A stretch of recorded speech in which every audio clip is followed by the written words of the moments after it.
মাছ ধরতে গিয়ে গ্রেপ্তার হয়েছিলেন বাংলাদেশে, প্রায় 3 মাস পর ফিরলেন ভারতে। এরপর মমতা বন্দ্যোপাধ্যায় গঙ্গাসাগরে সেই 95 জন মৎস্যজীবীর সঙ্গে দেখা করলেন। এরপর মৎস্যজীবীরা ঠিক কি বলছেন তা শুনে নেব এবং শুনবো এই কটা দিন সেখানে কি অভিজ্ঞতা তাদের হয়েছিল। আমাদের অভিজ্ঞতা আর কি বলবো, যা কষ্টে কেটেছে দিন বাংলাদেশ। সেদিন ঠিক কি ঘটেছিল, কিভাবে আপনাদেরকে ধরে নিয়ে গেল? 4:30টার সময় আমাদের ধরে বিকেলে বেলা 4:30টার সময় ধরে আমাদের নেভিতে তুলে ওখানে মারধর করে হাত বেঁধে রেখে সারা রাত রেখে দিয়েছিল। তারপরে 18 ঘন্টা পরে আমাদের থানায় হ্যান্ডওভার করে, ওখান থেকে আমাদের জেলে নিয়ে যায়। ওখান থেকে জেলে হস্তান্তর করে। আচ্ছা, আপনার নাম কি? রমেশ দাস। আপনি থাকেন কোথায়? আমি কাকদ্বীপ প্রসাদপুর। আচ্ছা, আপনাকে মারধর করা হয়েছিল ওখানে? হ্যাঁ, মারধর করা হয়েছিল নেভিতে। মমতা বন্দ্যোপাধ্যায়ের এই যে উদ্যোগকে কি বলবেন? ভালো হলো। আপনার নাম কি? বিজয় দাস। বাড়ি কোথায় আপনার? কাকদ্বীপ প্রসাদপুর। আপনি কোন ট্রলারে ছিলেন? জয় জগন্নাথ। জয় জগন্নাথ ট্রলারে। ঠিক কি ঘটেছিল সেদিনকে? ঠিক সেদিকে সন্ধ্যায় মঙ্গলবার পোস্টগার্ড আমাদের ধরে হস্তলাঘাত করে, তার নেভিতে প্রচুর মারধর করে, বাংলাদেশের পোস্টগার্ড প্রচুর মারধর করেছে। সারা রাত 5টা থেকে সারা 3টে পর্যন্ত আমাদের পেছনে হাত বেঁধে প্রচুর মারধর করেছিল। তো ওখান থেকে হ্যান্ড করে 11 নম্বর আর কারাগারে। আচ্ছা, তো এই যে আপনাদের মারধর করা হয়েছে, এটা কি বাংলাদেশ পুলিশ মারধর করেছে? না, বাংলাদেশের পোস্টগার্ড। আচ্ছা, তো এই যে মমতা বন্দ্যোপাধ্যায়ের উদ্যোগ, সেটাকে কি বলবেন? ওনাকে অনেক ধন্যবাদ। এখন কি আতঙ্ক কাজ করছে, ভয় পাচ্ছেন, মাছ ধরতে যাবেন আর? না, আমাদের যাওয়ার কোনো ইচ্ছে নেই আর। এটা হচ্ছে মালিক পক্ষ থেকে মাঝি থেকে বারণ করা উচিত, এটা আমরা বলছি। আপনার নাম কি? আমার নাম যাদব বসাক। যাদব বসাক। কোথায় থাকেন আপনি? কাকদ্বীপ দক্ষিণ মেদিনীপুর উত্তরাংশ। আচ্ছা, সেদিন ঠিক কি ঘটেছিল এবং কি অভিজ্ঞতা? 16ই অক্টোবর আমরা ধরা পড়ি, আমাদের পাম্পের বেল পড়ে যাবে। আপনার কোন ট্রলারে ছিলেন আপনি? জয় জগন্নাথ। আচ্ছা, পাম্পের বেল পড়ে যাবে, আমরা ভাসমান অবস্থায় চলে যাই, 1-1.5 ঘন্টা 2 ঘন্টা ভিতরে চলে যাই। তা যখন আমাদের নেভি আসছে তখন আমরা মেশিন তো স্টপ, ওটা পাম্প তো বেল পাল্টাতে হবে। তাই যখন এসে আমাদের বলছে ওট, আমরা উঠে গেলাম। তো আমরা স্যারকে বলছি, স্যার আমাদের মেশিন প্রবলেম, আমরা এরকম চলে এসে আমাদেরকে ছেড়ে দেন। বলছে ওট, বাজে মুখে খিস্তি দিচ্ছে প্রশাসন, এরকম যে মুখের ভাষা করে আমরা জানতাম না। দিয়ে আমাদের এরকম হাত পা বেঁধে তুলছে, বাঁধার সময় জানি মারা সারা রাত হাত পা বেঁধে মারা শুরু করছে, সারা রাত ভোর মারছে আমাদের। তো এই যে আপনারা ফিরে এলেন, তারপর কি সেই আতঙ্ক বা ভয় এখনো কাজ করছে? মাছ ধরতে কি যাবেন আর? থেকে যে ছাড়ার সময় যে আমাদের প্রশাসন হাই কমিশনার যেরকম ভাবে সহযোগিতা আমাদের করেছে, সারা দিন রাত আমাদের সাথে থেকে সহযোগিতা করেছে, প্রচুর সহযোগিতা করেছেন। কতদিন জেলে থাকলেন? আমরা ছিলাম 77 দিনের মতন। 77 ডেজ। তো এখনো কি আতঙ্ক কাজ করছে, ভয় পাচ্ছেন, মাছ ধরতে যাবেন? না, ওদিকে আমাদের যাওয়ার আশা নেই। আচ্ছা, আমি আরো একজনের সঙ্গে কথা বলবো, তোমার সঙ্গে একটু কথা বলবো। কি নাম তোমার? আকাশ বিশ্বাস। আকাশ বিশ্বাস। তুমি মাছ ধরতে গিয়েছিলে, কোন ট্রলারে ছিলে তুমি? মা বাসন্তী। হ্যাঁ, মা বাসন্তী ট্রলারে ছিলে। সেদিনকে ঠিক কি ঘটেছিল এবং এই যে মাছ ধরতে যাওয়া, এটা কি তোমার কাছে প্রথম ছিল না এর আগেও গিয়েছিলে?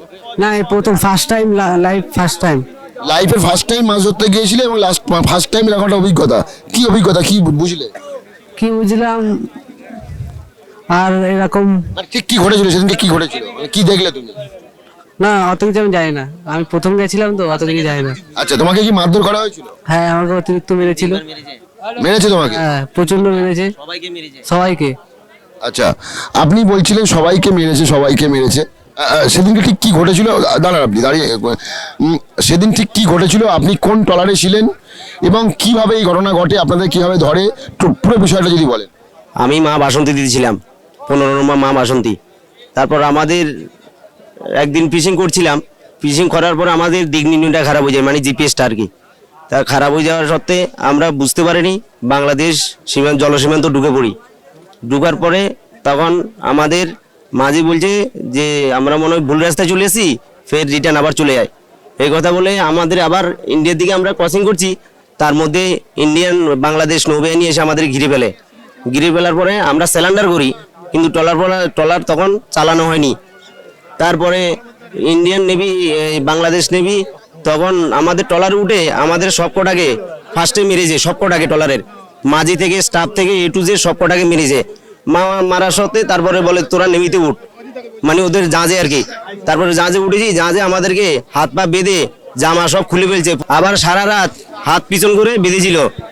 বাঁধার পরে তারপরে আবার ভোরবেলার দিকে ওদের যখন পায়রা বন্ধন নিয়ে যাওয়া হয় তখন আবার আমাদেরকে এক একজনকে 4টা করে আবার বাড়ি দিয়েছিল, এক একজনকে মাথা পিছু। তারপর মারার পরে আমরা 2 সপ্তাহ অবধি এই পিছনদার ঠেকাতে পারিনি বিছনায় জেলের মধ্যে। তারপর আমাদেরকে জেলে হস্তান্তর করে, তারপরে জেল কলাপাড়া থানা থেকে জেলে হস্তান্তর করে। তারপর আমরা জেলে 2 সপ্তাহ অবধি আমরা শুতে পারিনি পিছন দিকে করে, মানে পিছনটা বসা। জেলের মধ্যে খাবার দাবার ঠিকঠাক ছিল? জেলের মধ্যে খাবার দাবার ঠিক ছিল বলতে ও তো সকালবেলা করে রুটি, তারপরে অনেক সময় রুটি দিত, অনেক সময় খিচুড়ি দিত, রাত্রেবেলা করে ভাত দিত। আর প্রথমের দিকে এই যে বললেন প্রথম দিন যেদিন ধরা পড়েছিল সেই দিন মারধর করেছিল, তারপরে? না স্যার, তারপরে আর কোনো মারধর নেই। তারপরে আমাদেরকে যখন থানায় নিয়ে চলে যায়, তারপরে জেলে নিয়ে চলে যায়, আমাদেরকে খুব রেসপেক্ট করেছে। আপনি কোথায় থাকেন? আমি 8 নম্বর কালিকাপুর। আচ্ছা, আপনার নাম কি বললেন? আমার নাম ভরত দাস। আচ্ছা, এই যে অভিজ্ঞতা মাছ ধরতে গিয়ে, এরপরে মাছ ধরতে গিয়ে কি এই ভয়টা পাবেন? ভয় লাগবে? আর ভয় পাবো বলতে ভয় তো পাচ্ছি স্যার, কিন্তু কি করবো, যদি আমরা ওদের কবলে যদি ঢুকে যাই আমাদের দিক। মমতা বন্দ্যোপাধ্যায়ের এই যে উদ্যোগ, আপনাদেরকে ডেকে কথা বললেন। হ্যাঁ, মমতা বন্দ্যোপাধ্যায় উনি আমাদের মুখ্যমন্ত্রী পশ্চিমবঙ্গের, উনি আমাদের জন্য যা করেছেন এই কৃতজ্ঞতার কোনো শেষ নেই। আপনাকে কি কি দিয়েছে? একটা চেক দিয়েছে, 10,000 টাকার চেক, তাই তো? আচ্ছা, মমতা বন্দ্যোপাধ্যায়ের একটা শুভেচ্ছা বার্তা। তুমি মাছ ধরতে গিয়েছিলে সেদিন, কোন ট্রলারে ছিলে? মা বাসন্তী নামে। মা বাসন্তী দেবী। ওই দিন কি ফার্স্ট টাইম গিয়েছিলেন না তার আগেও মাছ ধরতে? আগেও গেছিলাম স্যার, আমরা ভারতে ফিশিং করতাম। হ্যাঁ, ভারতে ফিশিং করতাম। কিন্তু সেদিন ঠিক কি ঘটেছিল? সেদিন সোমবার মঙ্গলবারে আমরা পৌঁছেছি। এবার আমরা আমাদের ভারতে ফিশিং করেছি। ফিশিং করার ভিতরে আমাদের জাল টানতে আমাদের যে ম্যাগনেটটা জিপিএসটা থাকে, জিপিএসটা নষ্ট হয়ে গেছে। এবার মাঝি বলে জলের স্রোতে চলে গেছি। এবার মাঝি বলে আমরা তো বর্ডার পাস করে এসেছি, এবার আমাদেরটা আমরা চলে যাই। তারপরে নৌবাহিনী ধরেছে, বাংলাদেশ নৌবাহিনী। ধরার পরে আমাদেরকে প্রচুর মারধর করেছে। এবার শুধু 2জন ট্রলারে ছিল, 13 জন আমাদের মৎস্যজীবী লঞ্চে ছিল। এবার প্রচুর মারা মেরেছে। তারপরে ওখানে পায়রা বন্দরে রাত্রেবেলায় সারা রাত এরকম হাত বাঁধা ছিল। পায়রা বন্দরে ওখানটায় নিয়ে যেয়ে আবার মেরেছে সবাইকে। তারপরে কলাপাড়া থানায় নিয়ে যেয়ে তারপরে পটুয়াখালী নিয়ে গেছে। ঠিক, আমি আরো কথা বলবো আপনার সঙ্গে। আপনি কোন ট্রলারে ছিলেন? মা বাসন্তী দিতেছিলাম স্যার। আচ্ছা, ঠিক কি ঘটেছিল? যখন ট্রেনে চলে আসি তখন আমাদের জিপিএস ডিগ্রি খারাপ হয়ে যায়। আমাদের মাঝে বলতেছে ভাই আমাদের জিপিএস ডিগ্রি তো খারাপ হয়ে গেছে, মনে আমরা স্রোতের টানে অনেকটা বাংলায় মনে চলে যাচ্ছি, আমরা ওদিকে ফিরে যাই। ফিরে যখন যেতাম চাই বিকাল সন্ধ্যা 6টায় 5টায় আমাদেরকে নৌবাহিনী ঘিরে ফেলাই, বাংলাদেশ নৌবাহিনী। এবার আমরা আত্মর যখন ওদের লোক দায়গুলো ন ফেরি তখন আমরা ওখানে স্যালেঞ্জার করি। স্যালেঞ্জার করার সঙ্গে সঙ্গে ওরা উঠে এবার মারধর করা শুরু করছে দুমদারিকে। আমার 9খানা বাড়ি দিয়েছে নৌবাহিনীতে। হ্যাঁ, কোনো ভয় পাচ্ছি না, এমনি মেরেছে। হ্যাঁ, এমনি মেরেছে। আচ্ছা, আমি কথা বলবো আরো একজনের সঙ্গে। আপনিও ছিলেন সেদিন, তারপরে কোন ট্রলারে ছিলেন আপনি? মা বাসন্তীতে। আপনার বাড়ি কোথায়? আমার বাড়ি অক্ষয়নগর। একবার বলুন। অক্ষয়নগর। আচ্ছা, সেদিন ঠিক কি ঘটেছিল একবার বলুন। সেদিনে আমরা কি করেছি, আমরা সোমবারে ট্রলার বের হয়েছি, ঘাট থেকে বের হয়ে জাল টেনেছি। জাল টানে কি করেছি, জিপিএস খারাপ হয়ে গেছে। জিপিএস যখন খারাপ হয়ে গেছে মাঝিকে বলছি আমরা তো বাংলায় ডুবে গেছি মোল্লায়। বাংলাদেশে যারা মাছ ধরতে গিয়েছিলেন তাদের মধ্যে একজন মারা গিয়েছেন। আপনি সেই বোর্ডের মাঝি। আপনার কোন? আচ্ছা, অভিজিৎ 3 নম্বর। ঠিক কি ঘটেছিল এবং কিভাবে এই ঘটনা ঘটলো? আমাদের কোস্টগার্ড যখন ওই মুহূর্তে বর্ডারে ডিউটি থাকে না, সেই মুহূর্তে আমাকে দাবিয়ে ধরে। সেই মুহূর্তে আমাদের লক্ষ্মী পূজা ছিল, তাই বোর্ডে আমাদের সাগরে কোনো বোর্ড ছিল না, কোস্টগার্ড ছিল না। ওই সুযোগে আমাকে ওখানে দাবিয়ে ধরে। হ্যাঁ, ধরিয়ে আমাকে আমার বর্ডারের ভিতর থেকে টেনে নিয়ে যায়, আমার বোটকে মেরে দেয়। ওই বোর্ডের ধাক্কা লেগে আমার বোর্ডের অনেক ক্ষয়ক্ষতি হয়। তারপর আমার 5 জন লোক পড়ে যায়। রাত 3টা বাজে, অন্ধকার ওরা বাতি অফ করে চলে আসে আমার কাছে, আমি বুঝতে পারিনি। তারপর 5 জন পড়ে যাওয়ার পর তবুও আমি ওদের বলে সাইডে যাইনি, আমি 4 জনকে তুলেছি। তার ভিতরে আমার ছেলে ছিল, 17 বছর বয়সের একটা ছেলে ছিল আমার ছেলে। তাই আমার ড্রাইভারটাকে পাইনি, তারা তোলার সময় দেয়নি, জানে যদি ইন্ডিয়ান কোস্টগার্ড আছে তাহলে এটা আমাদের অন্য হয়ে যাবে। তাই আমাকে দাবড়িয়ে লোকটা খুঁজতে দেয়নি, টেনে নিয়ে চলে যায়। নেওয়ার পরে আমাকে 2 দিন আমাদের সবাইকে পিছনে বেঁধে রাখে, আমাকে প্রচুর মেরেছে। আমি 15 দিন কারা হাসপাতালে ছিলাম। হ্যাঁ, আমার এগুলার থেকে ব্লাড বেরিয়েছে, অসুস্থ ছিলাম। হ্যাঁ, আর আমি এটাই চাই যে সরকারের মাধ্যমে, দিদির মাধ্যমে, আমি মুখ্যমন্ত্রীর মাধ্যমে জানাতে চাই এবং আমার মালিকেরও ক্ষয়ক্ষতি হয়েছে, যে আমার লোকটা মারা গেছে সেই যেন মালিক পক্ষের থেকে কিছু সাহায্য সহযোগিতা পাই, আর দিতে 2 লক্ষ টাকা ওনাকে দিয়েছে, এটার জন্য আমি অনেক ধন্যবাদ। যিনি মারা গেছেন তার নাম কি? তার নাম গুণমণি দাস, কোথায় বাড়ি তার? বাড়ি তার কাকদ্বীপ। আচ্ছা, আপনার ছেলেও ছিল ওই বোর্ডে এবং ছেলেও ঝাঁপ দিয়েছে, পড়ে গেছিল, সেই ছেলে আছে এখানে আজকে এসছে? আচ্ছা, মানস দাস।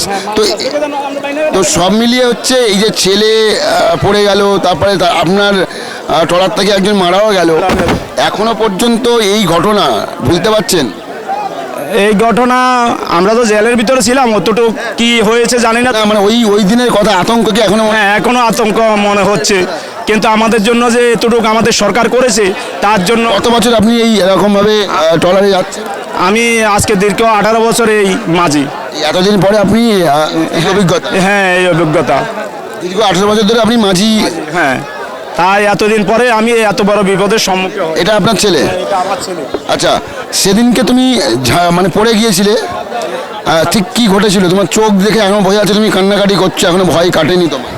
কি করব, যেটা আমরা গরিব মানুষ কি করব, কোনো রকম সুব্যবস্থা আমাদের জন্য নেই, কিন্তু একটা ঘটনা ঘটে গেছে, আমার দাদুটা মারা গেছে, এটাই তো কষ্ট লাগছে। কি করে দাদুকে দিদার কাছে ফিরে দেবো সেটা বুঝতে পারছি না। তবু আমার উপরে যেন সব সৃষ্টি না হয়, যেহেতু আমার বাবার বটে উনি মারা গেছে, গভর্নমেন্টের কাছে এইটুকু একটা মেসেজ দিতে চাই, যাতে আমার বাবার উপর কোনো রকম যাতে সমস্যার সৃষ্টি না হয়। একজন তো গেছে, আর একটা যাতে না দূরে সরে যায়, এইটুকু গভর্নমেন্টের কাছে একটা মেসেজ দিতে চাই আমি। সেদিন তুমি পড়ে গেলে কি করে? সেদিন আমি ইঞ্জিন রুমে উপরে ছিলাম, যেটা চালানো হয় হাল যেটাকে বলে স্টিয়ারিং, সেটাতে ছিলাম। তো ওই মুহূর্তে পিছন থেকে ওরা অ্যাটাক করে, তখন আর সময় দেয়নি, পিছন থেকে ধাক্কা মারার পর বোটটা একটু সরে যাওয়ার পর আমি ধাক্কার সাথে পড়ে যাই। কিভাবে আবার উঠলে? শেষে আবার আরও ট্রলারের স্টাফ ছিল, ওরা তুলেছে কীভাবে সেটা বলতে পারছি না। তো আমি বুঝতে পেরেছি তুমি কান্নায় ভেঙে পড়ছো। তোমাকেও কি মারধর করা হয়েছিল ধরার পর? হ্যাঁ, মারধর করা তো হয়েছিল, কোস্টগার্ড মেরেছে। ওইখানের ব্যবহার খুবই খারাপ, বলতে গেলে সেটা মুখে বলা যাবে না। আমরা যেভাবে আমাদের ভারতবর্ষ একটা ইন্ডিয়ান দেশ, আমরা যেভাবে বাংলাদেশকে একটা প্রতিবেশী দেশ মনে করি, কিন্তু ওরা সেটা মনে করে না। নির্মম অত্যাচার, বুংবাং কথা, আজে বাজে ভাষা, এগুলো আমাদের দেয়। কিন্তু আজকে একটা ভুলের কারণে যে করে ভুলটা ঘটে গেছিল, এই কারণে ওরা আমাদের সাথে খুব খারাপই ব্যবহার করেছে। পরিবারের সদস্যরা ফিরেছেন এবং সেই আনন্দে আমি দেখতে পাচ্ছি যারা পরিবারের লোকজন কথা বলতে পারছেন না, কেঁদেই যাচ্ছেন। কি বলবেন? মানে আমার দেওর ধরা খেয়েছিল, মানে খুবই বাচ্চা, 3 মাস। ওর মুখের দিকে তাকালে মানে একা একা যেন চোখ থেকে জল বেরিয়ে আসছে। কি ছিল, কি হয়ে গেছে, খাওয়া দাওয়া ঠিকঠাক নেই, কি অবস্থা, ওর দিকে তাকানোই যাচ্ছে না। আর এতই অভাবের সংসার আমাদের, একারতে খাই, আমার শ্বশুরের শরীর খারাপ, মাঝিরা একটা। সব মিলিয়ে যে আজকে দেখতে পেলেন, কেমন লাগছে?